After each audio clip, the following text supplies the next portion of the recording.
The diplomatic quarters aboard the Centaurian vessel gleamed with an iridescent sheen that changed color as Alina moved through the corridors. She noted how the architecture itself seemed designed to keep passengers separated, subtle barriers, and one-way passages that ensured species could avoid direct contact. Ambassador Reyes called Dr. Kapoor from a nearby chamber. "I believe you should see this." Alina found Sanjay hunched over a holographic display he'd somehow coaxed from the alien systems. His fingers danced through streams of data, pausing occasionally to expand sections of incomprehensible symbols. "They've been cataloging Earth transmissions for centuries," he explained, eyes never leaving the display. "Radio, television, internet, they've captured it all. But look at their classification system."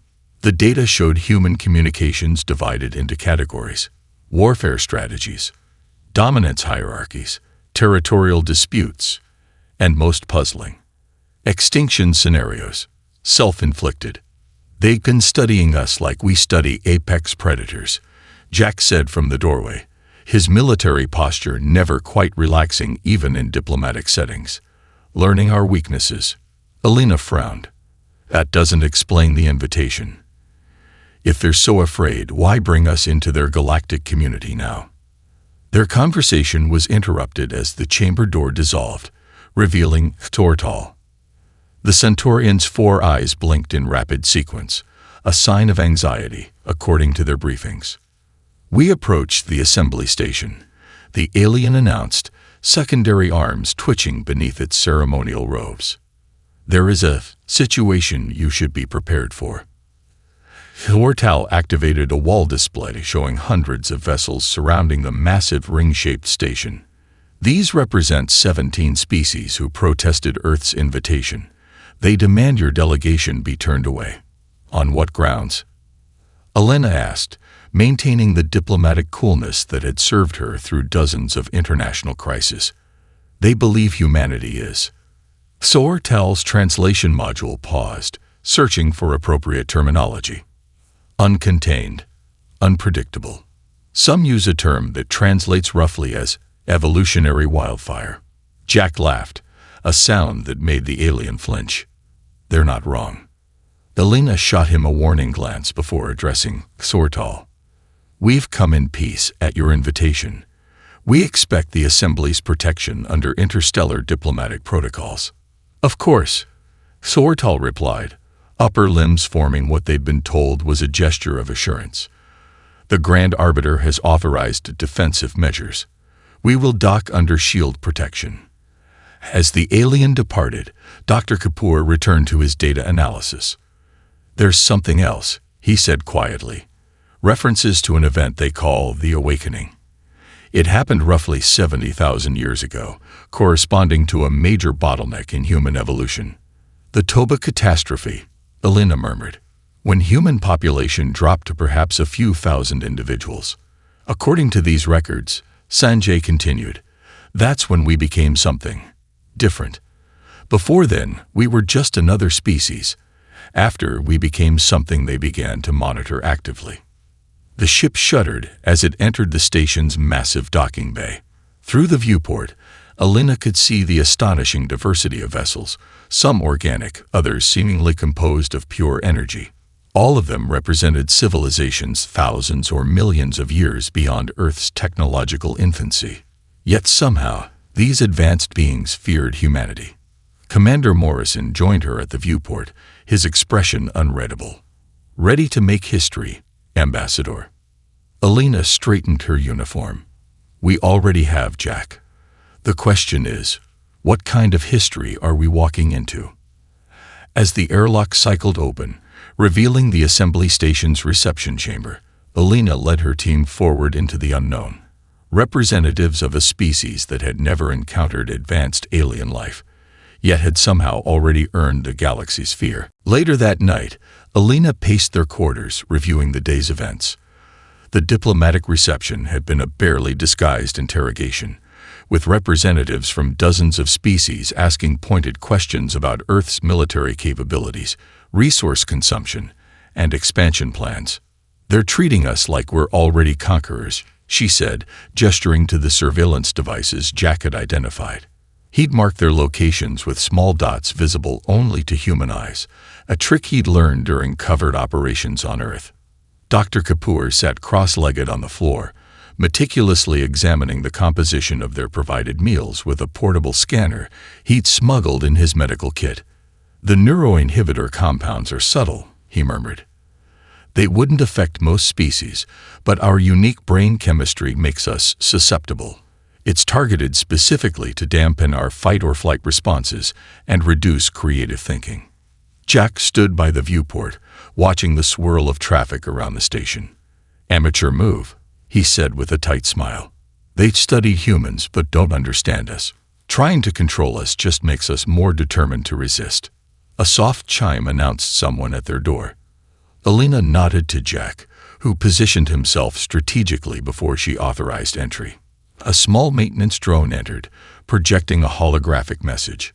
"Maintenance check complete. All systems functioning within normal parameters." The drone then ejected a small device that clattered to the floor before departing. Jack carefully examined the object. "Signal scrambler," he concluded. "Someone wants to talk without being monitored." Moments later, the rodent-like alien Zivra slipped through the service hatch in the wall, a passage that, according to station schematics, shouldn't have existed. "Forgive the intrusion," Zivra said, whiskers twitching nervously. "I am risking much by coming here, but you deserve to know the truth before tomorrow's council session." "Which is?" Elena asked, keeping her distance from the unexpected visitor.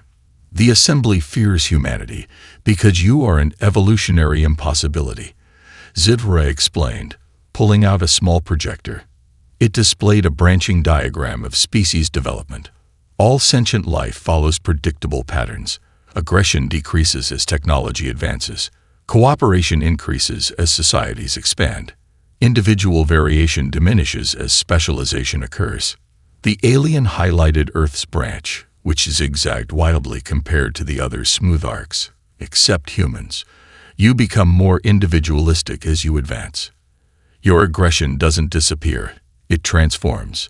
You cooperate and compete simultaneously. You are biological paradoxes." Dr. Kapoor leaned forward, fascinated. "That's because Earth has been so unstable. Multiple ice ages, continents shifting." "No," Zivray interrupted. "Many worlds have harsh conditions. Something else happened with humans." The alien's voice dropped lower. "There are rumors of ancient genetic experiments conducted on your planet. Others believe your species was deliberately engineered as biological weapons in a war so ancient that even its participants are forgotten." Jack scoffed. "Conspiracy theories." "Perhaps," Zivra conceded. "But consider this. Tomorrow the Council will vote on whether to isolate your solar system behind a quarantine barrier or integrate Earth into the Assembly.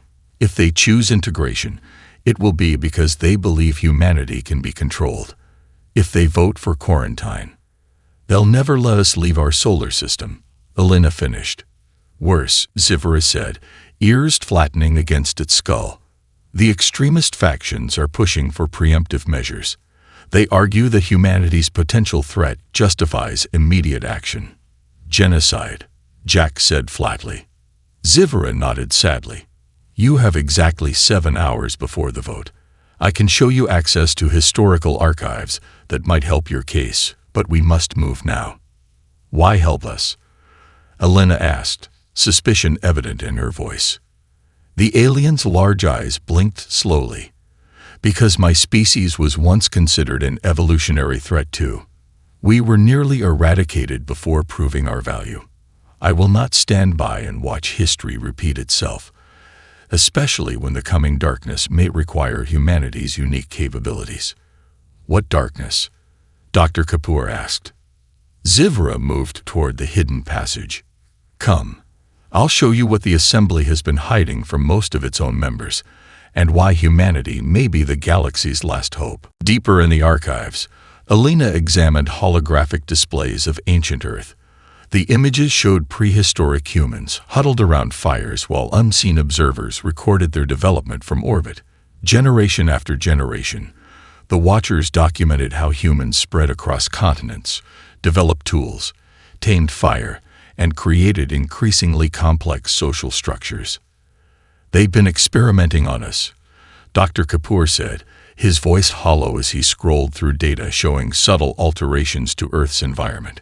Climate shifts, resource distributions, even occasional technological artifacts deliberately left for humans to discover. "Not experiments," Zivara corrected. "Controlled observation. The Assembly has strict protocols against direct interference with developing species." Jack snorted. "This looks pretty damn interfering to me."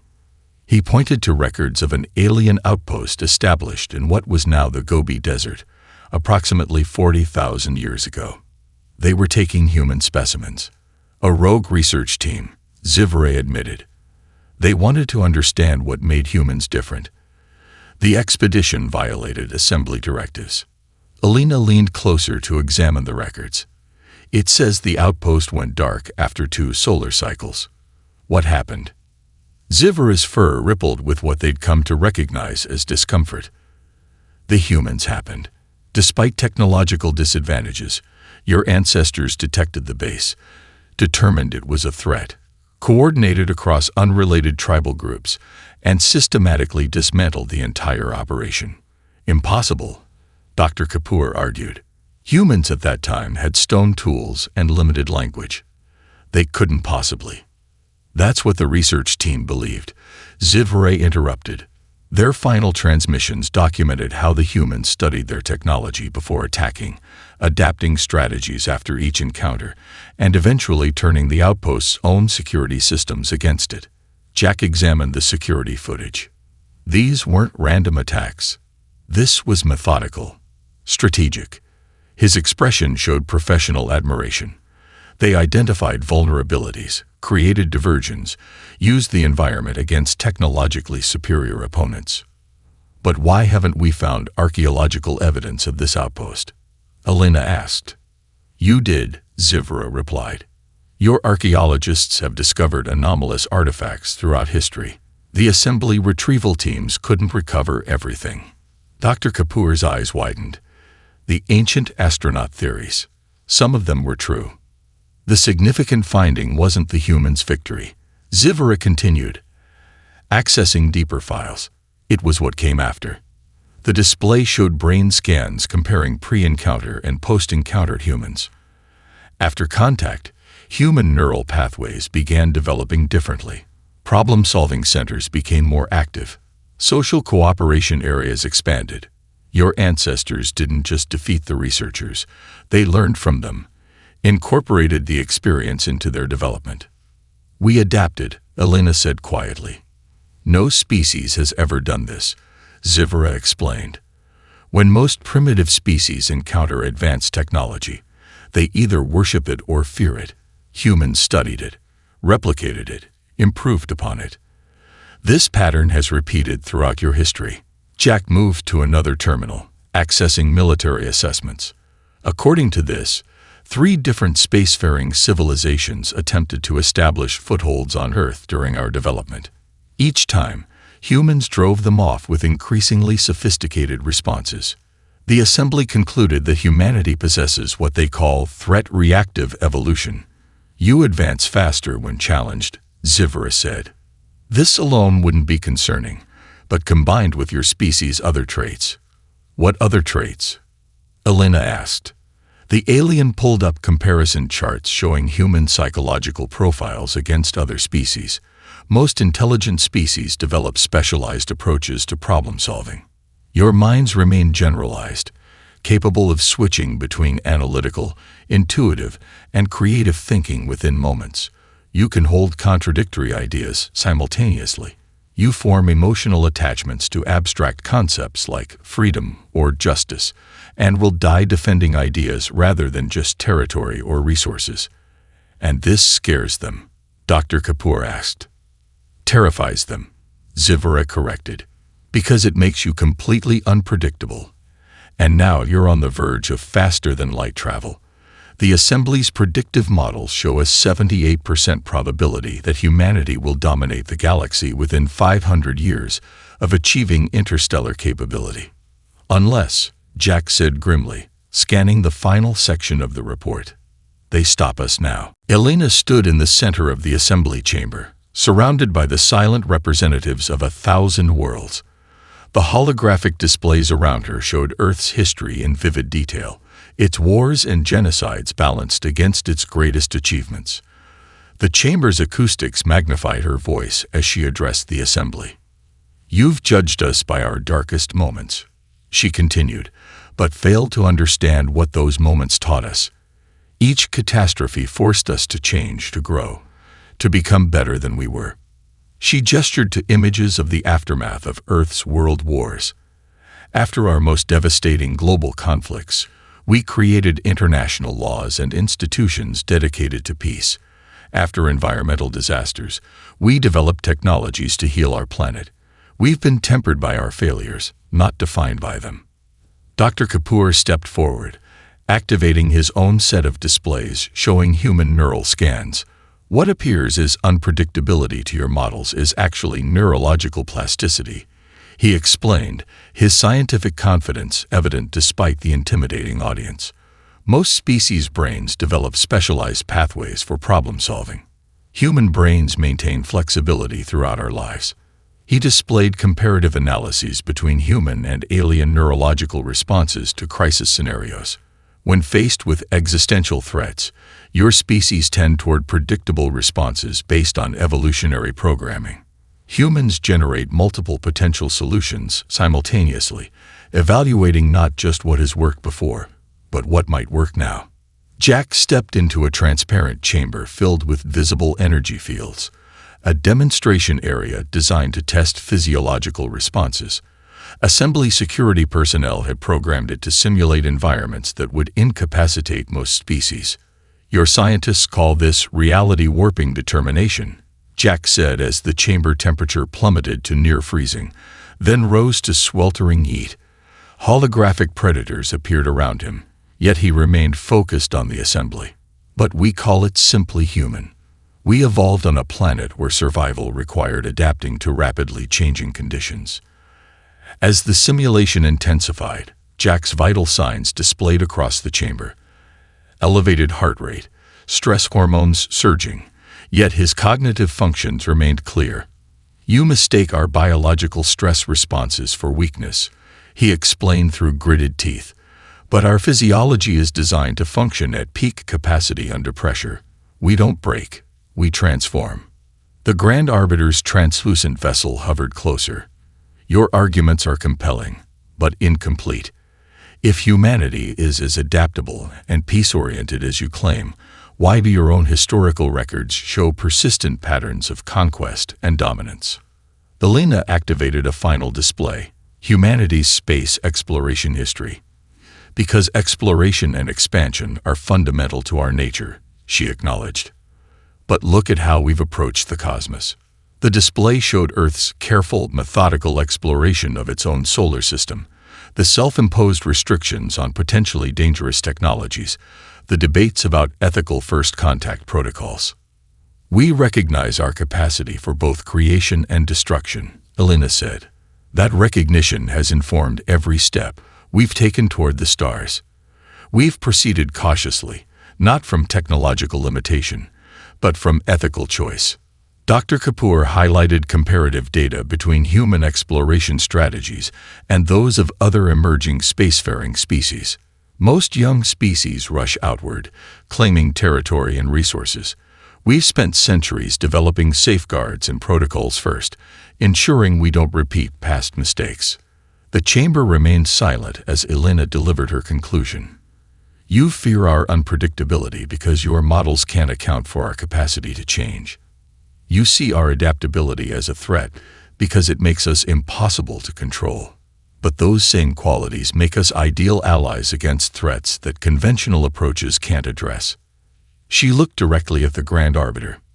"You've been watching Earth long enough to know that humanity's greatest strength isn't our technology or our resilience. It's our ability to become what each moment requires, to transform ourselves rather than merely react." The first whispers began spreading through the assembly as species conferred with each other, reassessing the humans before them. Alina couldn't tell if they were winning converts or merely confirming fears, but at least they were being heard.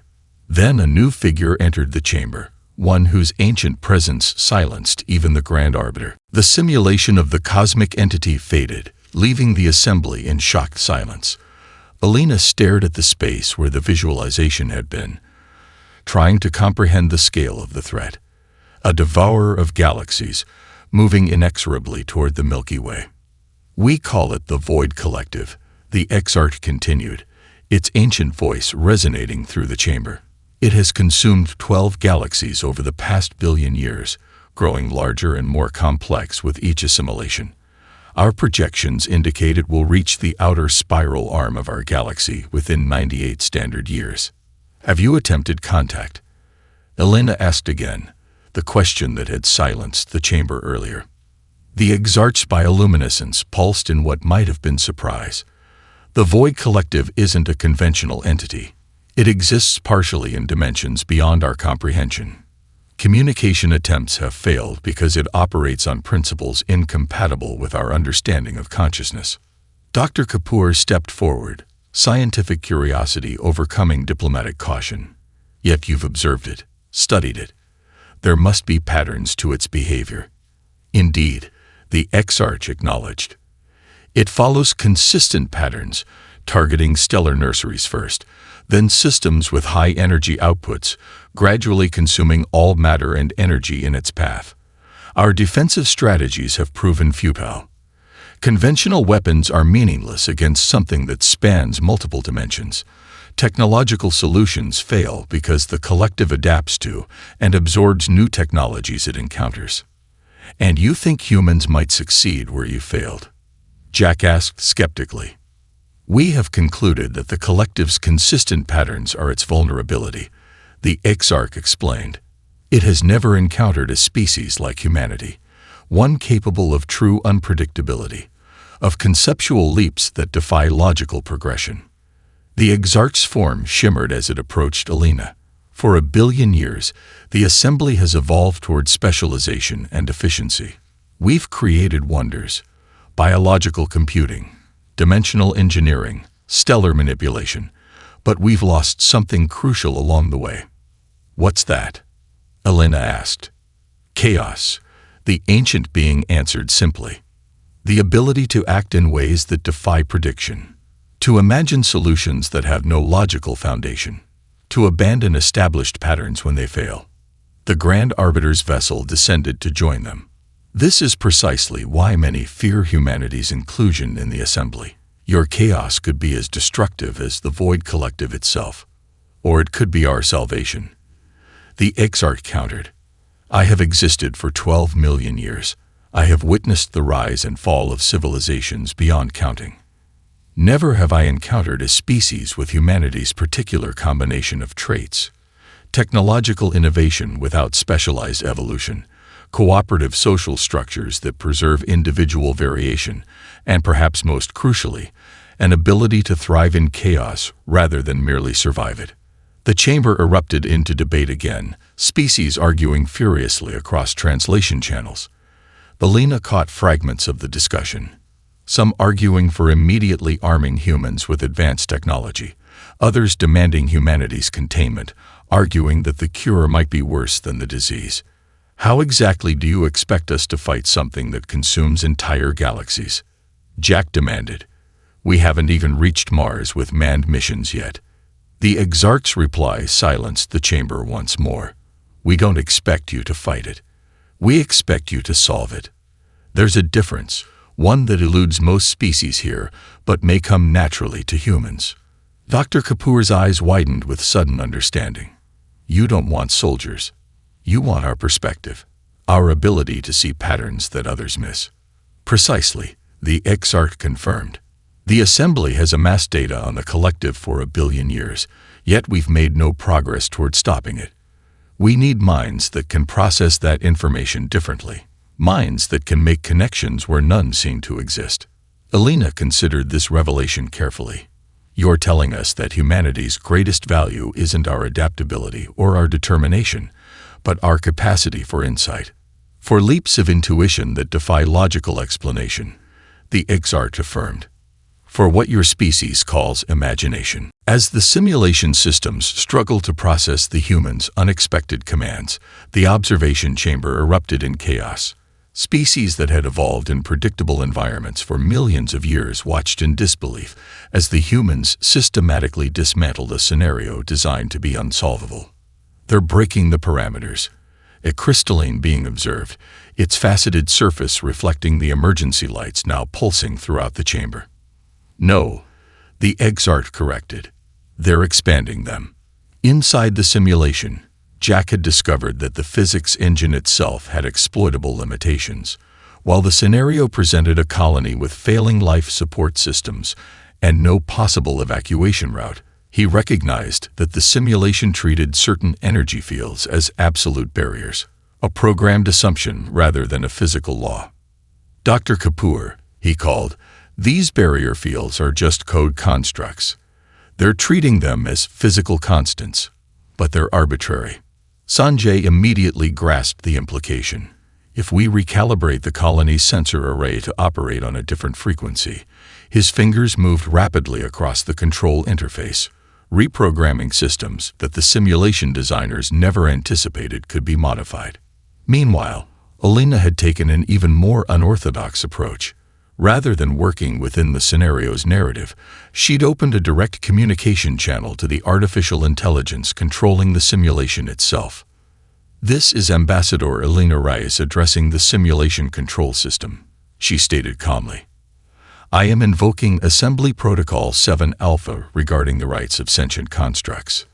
The Grand Arbiter's vessel shimmered with alarm. What is she doing? The simulation AI isn't sentient. It's a sophisticated program.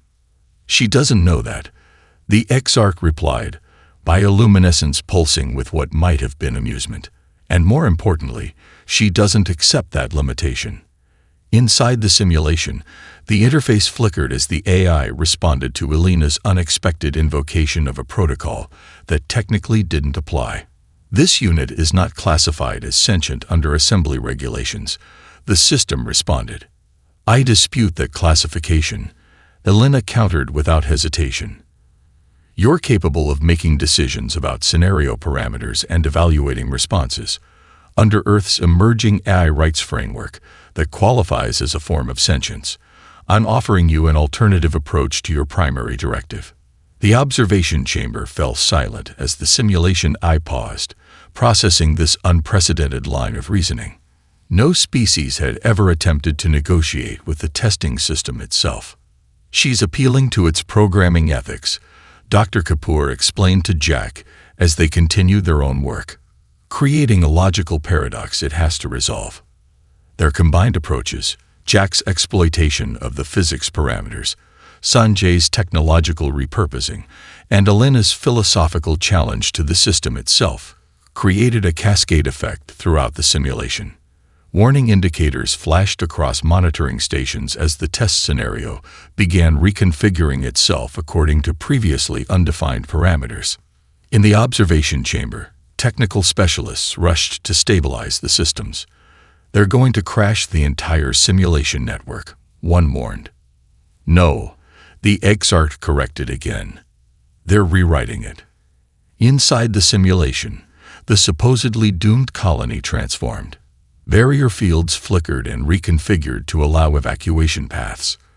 Life support systems found new energy sources based on principles the simulation hadn't been programmed to model. The AI itself began offering solutions rather than obstacles. As the scenario stabilized into a previously impossible resolution, Alina addressed the observers directly through the monitoring systems. Your test assumed we would either accept the parameters you established or fail trying to overcome them. But humanity's defining trait isn't just problem-solving. It's problem redefinition. The simulation finally collapsed, not from failure, but from having been fundamentally transformed beyond its design parameters. As the virtual environment dissolved around them, Jack offered a hand to help Alina from her interface station. Think we made our point? he asked with a slight smile. "I'd say so," she replied, looking toward the observation chamber where representatives of 1,000 worlds watched in stunned silence. "Though I'm not sure if we've convinced them to trust us or fear us even more." The High Council chamber was unlike any room the humans had yet encountered on the station. Unlike the vast public assembly, this space felt ancient and intimate, carved from what appeared to be a single massive gemstone. The crystalline walls captured and held light in ways that defied conventional physics, creating an atmosphere of timelessness.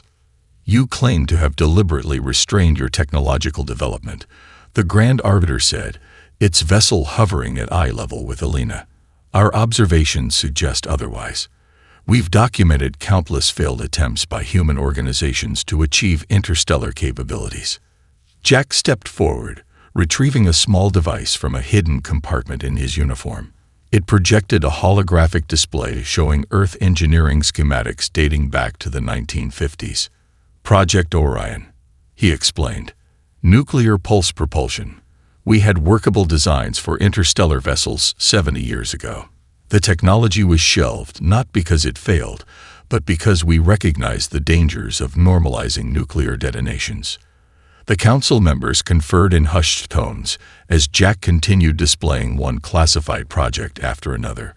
Breakthrough technologies developed then deliberately suppressed by international agreement.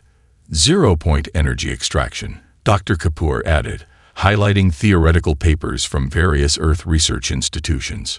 "Quantum vacuum propulsion, artificial gravity manipulation. The theoretical frameworks were all established decades ago. What your observers documented weren't failures. They were carefully managed programs designed to appear unsuccessful."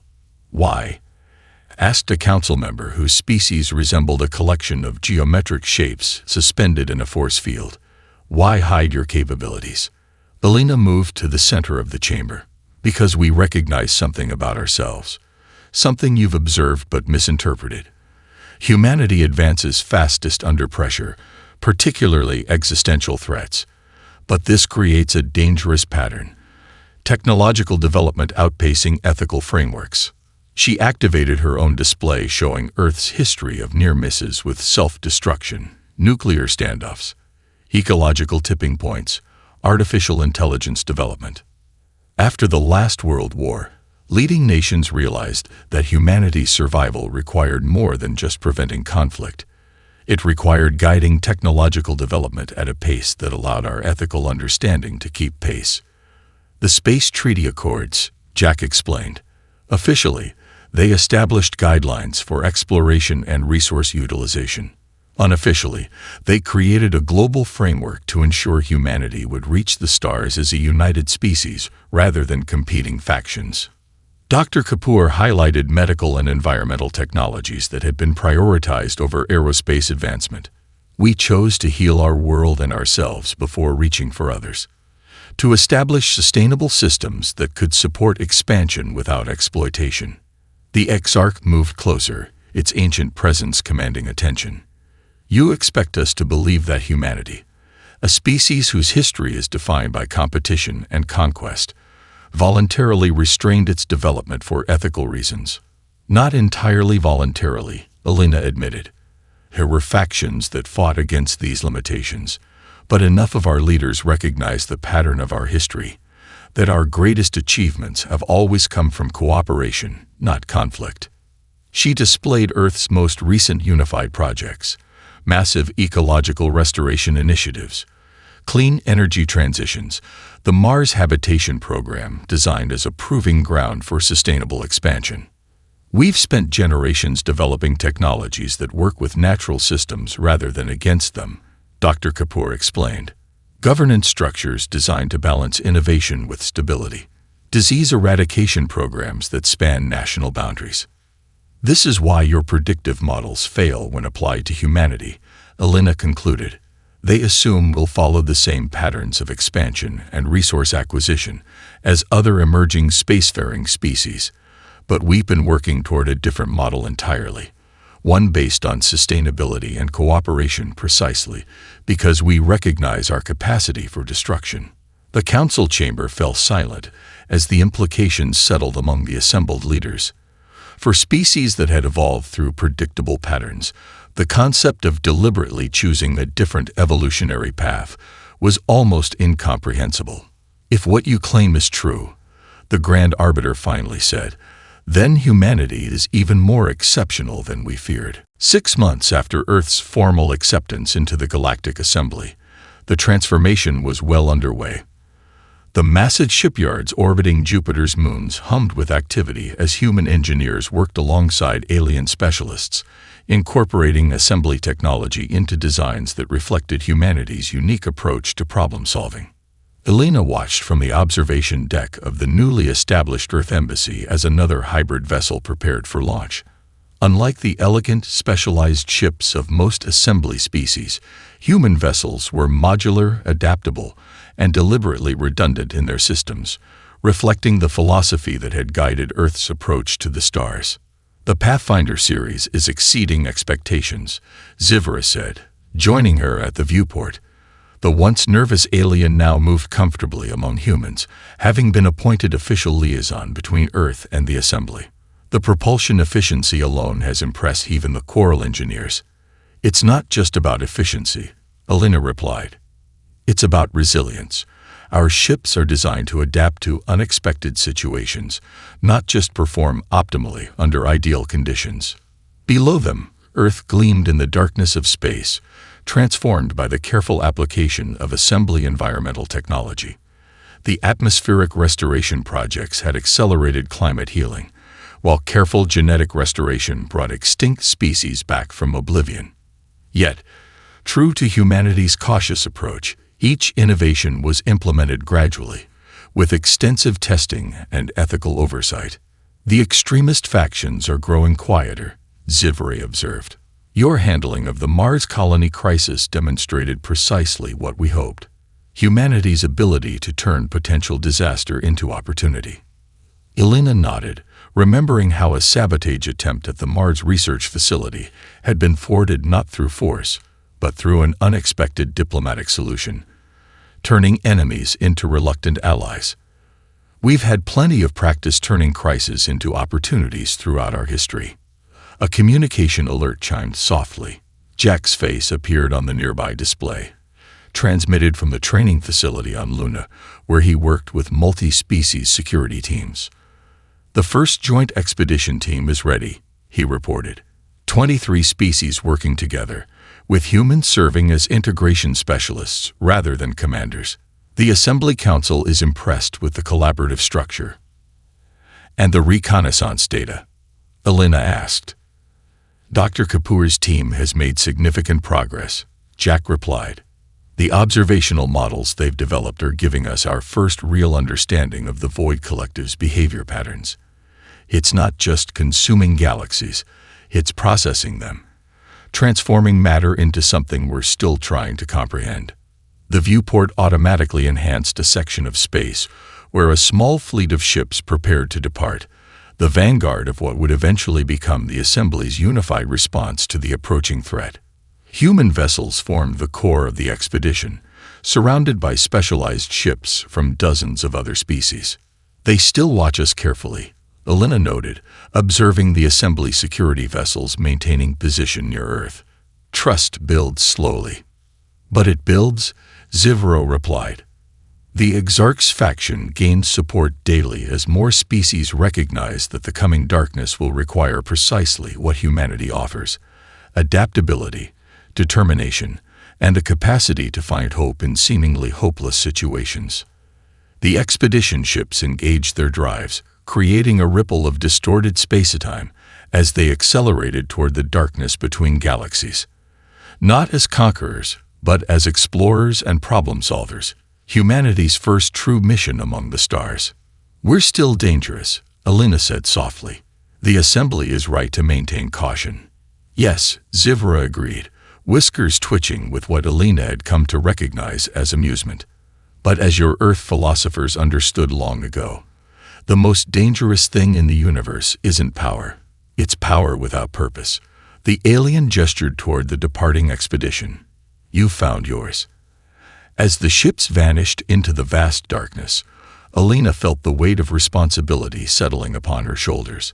Humanity had survived its trial before the assembly only to face a greater challenge, proving that the very qualities that made humans feared throughout the universe could also make them its salvation. For the first time, Zivra said, echoing Alina's thoughts, the galaxy faces the unknown with something it's never had before. What's that? Alina asked. The confident uncertainty that is uniquely human, the alien replied. The absolute certainty that even without knowing the answer, you'll find one.